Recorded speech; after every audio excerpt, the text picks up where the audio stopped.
Hello friends, welcome back to my channel. నేను సాయి కుమార్.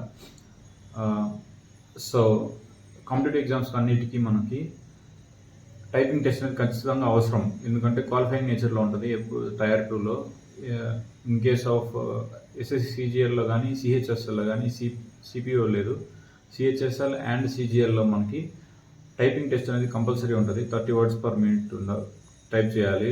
అంటే 2000 key depressions in 15 minutes of time. At the same time ఆర్ఆర్బిలో కూడా NTPC ఎగ్జామ్లో మనకి టైపింగ్ టెస్ట్ అనేది క్వాలిఫైయింగ్ ఉంటుంది కొన్ని పే లెవెల్ ఎగ్జామ్స్కి. ఫర్ ఎగ్జాంపుల్ క్లరికల్ లెవెల్లో ఈ కొన్ని పోస్టులు ఉంటాయి మనకి, సీనియర్ క్లర్క్, టికెట్ క్లర్క్, అలాంటి పోస్టులకి టైపింగ్ అనేది అవసరం ఉంటుంది. With 5% error excuse in RRB and 20% error excuse in SSC CGL. So మనం ఇప్పుడు టైపింగ్ టెస్ట్ అంటే నేను టైపింగ్ టెస్ట్ ఎందులో ప్రాక్టీస్ చేస్తాను, అది కూడా ఇప్పటి నుంచి ఎందుకు ప్రాక్టీస్ చేయాలి అనేది ఇప్పుడు ఈ వీడియోలో తెలుసుకుందాం మనం. Let's get in to the video. So నేను యూజ్ చేసే వెబ్సైట్ వచ్చేసి keyboard.com అని ఉంటుంది. సారీ, KEYBR.com అనే వెబ్సైట్లో ఉంటుంది. ఎందుకంటే ఇది నాకు బేసిక్స్ ఒకప్పుడు వచ్చు కానీ మర్చిపోయాను.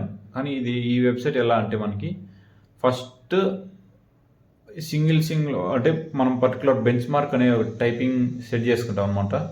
ఒక for example 30 words per minute అనే బెంచ్ మార్క్ సెట్ చేసుకున్న తర్వాత ఈచ్కి ఒక్కోసారి ఒక్కో కీ మాత్రమే మనకి అన్లాక్ అవుతుంది. For example first ASDF first base line ఉంటుంది కదా, వాటిలోనే ఓపెన్ అవుతాయి అనమాట. తర్వాత ఒక్కోటి షిఫ్ట్ కీస్ పైన కింద మనకి డిఫరెన్స్ ఉండేటివి ఉంటాయి అనమాట. అవి అన్లాక్ అవుతూ ఉంటాయి. ఎలా ఎప్పుడు 1 by 1 whenever we reach the target word limit, typing speed limit reach అయినప్పుడు మాత్రమే మనకి అది కీ అన్లాక్ అవుతుంది. సో నేను చూపిస్తాను ఇప్పుడు. ఐఎమ్ ఆల్మోస్ట్ టైపింగ్ ఇప్పటికి ఆల్మోస్ట్ 2 months దాటిపోయింది. నేను ఇప్పుడు నియర్లీ 35 words per minute స్పీడ్కి రీచ్ అయ్యాను అనమాట. నేను ఇంకా కొన్ని పంక్చుయేషన్ కీస్ నేర్చుకున్నాను ఇప్పుడు. అంటే ఆ లెవెల్లో ఉన్నాను ఇప్పుడు నా typing speed. So let's see. నేను ఇప్పుడు నా వెబ్సైట్ ఓపెన్ చేసి చూస్తాను, అలాగే మీకు లింక్ ఇస్తాను. జస్ట్ ప్రాక్టీస్ చేయడం చాలా బెస్ట్. ఎందుకంటే ఫర్ ఎగ్జాంపుల్ మీరు ఎస్ఎస్సి కానీ ఆర్ఆర్బి కానీ సిబిటి 1 అంటే టైర్ 1 క్లియర్ చేసిన తర్వాత టైర్ 2కి కొన్ని అడిషనల్ టాపిక్స్ ఇన్వాల్వ్ అవుతాయి అనమాట. రీజనింగ్ అయినా సరే, ఇన్ ద కేస్ ఆఫ్ మ్యాథ్స్లో కూడా స్టాటిస్టిక్స్, ప్రాబబిలిటీ కొన్ని వస్తాయి. ఆ టైంలో మనం కవర్ చేయలేమన్నమాట. టైపింగ్ డైలీ అట్లీస్ట్ ఆ టైంకి అయితే 1 hour డెడికేట్ చేయాల్సి ఉంటుంది, which is a crucial time in my point of view for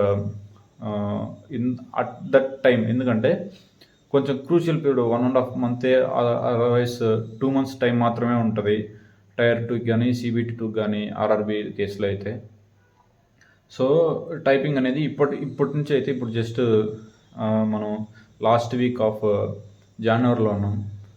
so ఇప్పటి నుంచి డైలీ 1/2 hour దానికోసం డెడికేట్ చేసినా సరిపోతుంది అనమాట. ఎందుకంటే మనం దానికి 3 months అట్లీస్ట్ 2 months టైంలో మనం టార్గెట్ టైపింగ్ స్పీడ్ అంటే 35 words per minute స్పీడ్కి రీచ్ అయిపోవచ్చు. ఎందుకంటే ఇప్పుడు మనకి కొంచెం అంటే టెన్షన్ లేకుండా టైప్ చేసుకోవచ్చు అనమాట.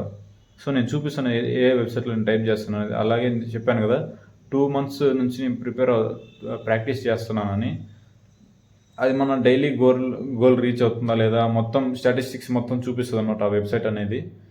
నేను పర్సనల్గా చాలా వెబ్సైట్స్ చూశాను, బట్ స్టిల్ ఈ వెబ్సైట్ నాకు చాలా బాగా నచ్చింది అనమాట. నేను టైప్ చేసే స్పీడ్కి అంటే టైపింగ్ లెసన్స్ కానీ అట్లా మనకి ఇంటర్ఫేస్ కానీ కొంచెం బాగా అనిపించింది.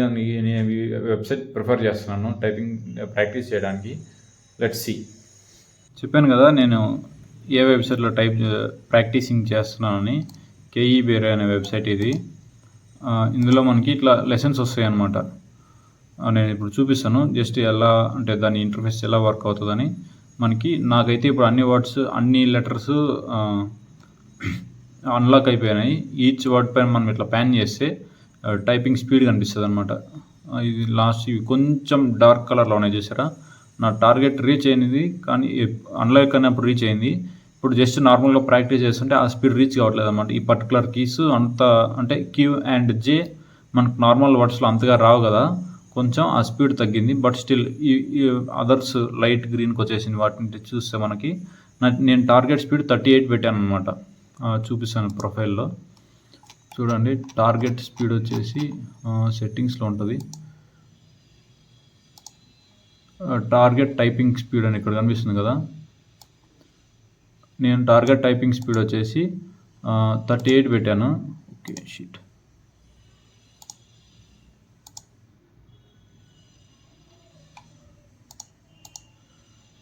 పెట్టాను అనమాట. సో నాకు చూపిస్తుంది ఇక్కడ టైపింగ్లో కింద బాటమ్ లైన్లో చూపిస్తుంది చూడండి. 38 అనేది ఉంటుంది మనకి. అన్నీ రీచ్ అయ్యాయి అనమాట. వేరే లెటర్స్ కూడా ప్యాన్ చేస్తాను. 38 రీచ్ అయిపోయి ఉంటుంది మొత్తం. దానిపైన కరువు చూపిస్తుంది అనమాట. ఇప్పుడు నేను టైప్ చేసి చూపిస్తాను ఎలా ఉంటుంది అని. ఇప్పుడు నేను టైప్ చేస్తాను చూడండి, అది మనకి ఎలా వర్క్ అవుతుంది అనేది. ఈచ్ లెటర్ అనేది మనకు ఒక్కోసారి టైప్ చేసినప్పుడు ఒక్కొక్కటి నెక్స్ట్ ప్రాంప్ట్ చూపిస్తుంది అనమాట, ఏం టైప్ చేయాలి అని. ఫర్ ఎగ్జాంపుల్ ఇప్పుడు నేను ఓ అనేది రాంగ్ టైప్ చేశాను, మనకి కలర్ చేంజ్ అయిపోతుంది అనమాట. అది కలర్ చేంజ్ అవుతుంది, ప్లస్ నెక్స్ట్ లెటర్కి వెళ్ళదు అనమాట. ఇప్పుడు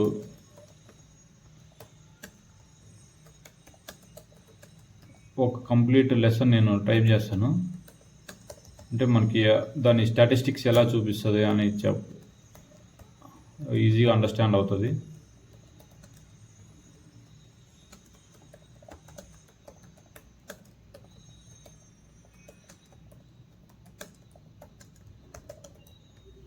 చూసారా, మనకి డైలీ గోల్ అనేది మనం సెట్టింగ్స్లో మార్చుకోవచ్చు అనమాట. మనకి ఎంత టార్గెట్ టైం పెట్టుకోవచ్చు. నేను 30 minutes పెట్టుకున్నాను పర్ డేకి. అలాగే ఒక లెసన్ కంప్లీట్ అయింది అనమాట. ఇప్పుడు చూసారా, ఇందాక నేను కొంచెం రాంగ్ టైప్ చేశానని మనకి రెడ్ చూపిస్తుంది, ఇక్కడ డార్క్ కలర్కి వచ్చేసింది అనమాట. అంటే ఈ లెసన్ స్టార్టింగ్లో మనకి పి అనే వర్డ్ మనం కరెక్ట్గా టైప్ చేయలేదు, అందులో కొంచెం స్లో టైప్ చేసాం కాబట్టి టైపింగ్ స్పీడ్ 38 టార్గెట్ లైన్, ఈ డార్క్ లైన్ కనిపిస్తుంది, నా 38 టార్గెట్ టైము 17కి పడిపోయింది అనమాట. ఇప్పుడు మనం ప్రొఫైల్లోకి వెళ్తే అంటే మనకి మొత్తం చూపిస్తుంది అనమాట. Total lessons types, total time, అంటే నేను స్టార్టింగ్ ఎంత చేశాను నేను, ఇది టోటల్ టైం అనమాట. ఇది స్టాటిస్టిక్స్ ఫర్ టుడే, ఈరోజు ఎంత టైప్ చేశాను, జస్ట్ ఒక లెసనే కాబట్టి 36 seconds టైం పట్టింది. Average speed, top speed, accuracy important కదా మనకి, చూపిస్తుంది అనమాట. ఎందుకంటే ఎస్ఎస్సిలో మనకి ఎగ్జిక్యూటివ్ పోస్ట్కి 5% అక్యూరసీ అవసరం. క్వాలిఫైయింగ్ నేచర్కి అయితే 20% అంటే ఎర్రర్ పర్సంటేజ్ ఉన్నా ఏం కాదు. ఇప్పుడు ఇది మనకి స్టాటిస్టిక్స్ అనమాట. Total different types of statistics మనకి మొత్తం మెల్లగా అంటే ఇంటర్ఫేస్ అర్థం చేసుకునే టైంకి అలవాటు అయిపోతుంది. ఇప్పుడు నా ప్రాక్టీస్ క్యాలెండర్ చూస్తే యాక్టివ్గా నేను ఆల్మోస్ట్ November 15th స్టార్ట్ చేశాను. చూడొచ్చు మనం ఇక్కడ. కానీ అది నేను అప్పుడు జస్ట్ ఒక 9-10 minutes మాత్రమే చూసాను అనమాట. తర్వాత ఇక్కడ చూస్తే మనకి daily goal 100%, almost dark blue ఉండేటివన్నీ నాకు 100% రీచ్ అయ్యాయి. నవంబర్లో ఒక 4 days ప్లస్ డిసెంబర్లో నేను 2 days బయట వెళ్ళాను, అప్పుడు అస్సలు టైప్ చేయలేదు, జస్ట్ ఈ 2 days పోయింది డిసెంబర్లో. అది నెక్స్ట్ జనవరిలో కూడా సంక్రాంతి దానికంటే ముందు ఒక 3 days కొంచెం ఇర్రెగ్యులర్గా ఉన్నప్పుడు ఇలా అయిపోయింది అనమాట. ఈరోజు డే 25, నేను రికార్డ్ చేసుకున్న టైం వచ్చి ఇప్పుడు ఆల్మోస్ట్ మార్నింగ్ 10:15 అవుతుంది. సో ఇంకా స్టార్ట్ చేయలేదు నేను. నిన్న నా టార్గెట్ రీచ్ అయిందనమాట. ఇలా మనం చూసుకుంటే మన అక్యురసీ, యావరేజ్ అక్యురసీ ఎంత వస్తుంది, పర్ డేకి ఎన్ని లెసన్స్ టైప్ చేస్తున్నాం, డైలీ గోల్ అనమాట. 100% వస్తే మనం టార్గెట్ రీచ్ అయిపోయినట్టు. నెక్స్ట్ అలాగే టైమ్ ఆఫ్ లెసన్స్ 30 minutes పెట్టుకున్నాం కదా, 30 minutes వచ్చింది కాబట్టి 103%. అట్లా top speed, average speed, accuracy, మనకు అక్యురసీ ఇంపార్టెంట్ కాబట్టి అలా మొత్తం స్టాటిస్టిక్స్ అన్నీ చూపిస్తుంది అనమాట. ఇది నేను అందుకే ఈ వెబ్సైట్ ప్రిఫర్ చేస్తున్నాను. ఇది వచ్చి మనం జస్ట్ స్పీడ్,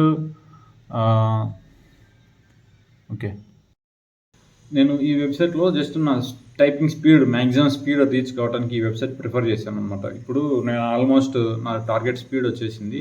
జస్ట్ ఏంది ఈ స్మాల్ లెటర్స్ మాత్రమే, మన క్యాపిటలైజేషన్స్ అండ్ అలాగే పంక్చుయేషన్స్ అంటే comma, full stop, question mark, కొన్ని టైపింగ్లో మనకి ఏదైనా రావచ్చు కదా.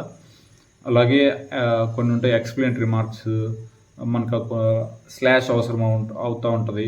మెయిన్గా మనకి ఏంటిది అంటే పంక్చుయేషన్ మార్క్స్లో అపోస్ట్రఫీస్, డబుల్ కాలమ్స్, కాలము, కోలను, సెమీ కోలను ఇలాంటివి ప్రాక్టీస్, అంటే ఇప్పుడు నేను అవి ప్రాక్టీస్ చేసే స్టేజ్లో ఉన్నాను అనమాట. టార్గెట్ స్పీడ్ జస్ట్ నార్మల్ ఆల్ఫాబెట్స్కి అయితే 26 ఆల్ఫాబెట్స్ స్మాల్ కేస్లో నా టార్గెట్ స్పీడ్ వచ్చేసి రీచ్ అయిపోయింది 38. ఆల్మోస్ట్ ఇప్పుడు యావరేజ్ స్పీడ్ 50 దాకపోతుంది అనమాట. బట్ నేను ఇప్పుడు పంక్చుయేషన్ మార్క్స్ టైపింగ్లో ఉన్నాను. దానికోసం నేను వేరే వెబ్సైట్ యూజ్ చేస్తున్నాను. నార్మల్ వెబ్సైట్లో ఫ్రీ టైపింగ్ ప్రాక్టీస్ అనే వెబ్సైట్ ప్రిఫర్, అంటే దాంట్లో ప్రాక్టీస్ చేస్తాను పంక్చుయేషన్ మార్క్స్ మాత్రం. అది అంతా అయిపోయిన తర్వాత ఇప్పుడు నా టార్గెట్ స్పీడ్ 38, ఆల్మోస్ట్ 35 యావరేజ్. మనకి రిక్వైర్ టైపింగ్ స్పీడ్ కంటే కొంచెం బెటర్గానే వస్తుందన్నమాట. సో నేను ఎందుకు చెప్తున్నానంటే టైపింగ్ ఇప్పటి నుంచి స్టార్ట్ చేయాలి అని. నాకు ఇప్పుడు ఆల్మోస్ట్ 2 months టైం పట్టింది అనమాట. నేను November 15th స్టార్ట్ చేశాను. ఆల్మోస్ట్ నాకు 2 months దాటి 10 days అనమాట. 60-70 days నుంచి నేను రెగ్యులర్గా ప్రాక్టీస్ చేస్తున్నాను. జస్ట్ 1-2 days మధ్యలో బ్రేక్ వచ్చినా సరే, టోటల్ నాకు బ్రేక్ 4 days వచ్చిందనమాట. 5 days బ్రేక్ తీసుకున్నాను నేను. ఆల్మోస్ట్ 70 days టైం స్పాన్లో 5 days బ్రేక్ వచ్చింది మధ్యలో నాకు. సో రెగ్యులర్గా నేను ప్రాక్టీస్ చేస్తున్నాను daily ½ an hour, so that మనకి టైపింగ్ స్పీడ్ అలవాటు అవుతుంది అనమాట. ఎందుకంటే ఖచ్చితంగా క్వాలిఫై అవ్వాలి మనం SSCGL అండ్ RRB NTPCలో.